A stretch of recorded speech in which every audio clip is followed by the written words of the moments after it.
The fall sports season is underway. We're here with Phillip Adler to talk a little bit about what we should be keeping in mind. So when it comes to sports injuries, what should we do to treat them? You know, there's two different schools of thought. The first one is for what we call acute injuries or injuries that happen right now. Ideally, what we'd like to do is go with the RICEs, the rest, ice, compression, elevation. Now, I know there's some controversy with ice, but until some general guidelines come out and some more information comes out with research, we are still promoting ice. About 15 to 20 minutes on that affected area. Just be careful, watch for any blisters. We certainly don't want to have any quote-unquote ice burns. You can ice for too long, so let's try to keep it to about 15 to 20 minutes max.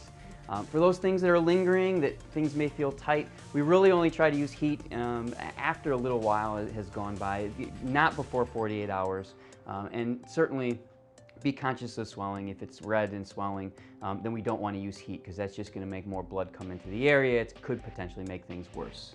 So when in doubt, you might want to ice first. When in doubt, I would definitely try ice first, yes. Yeah.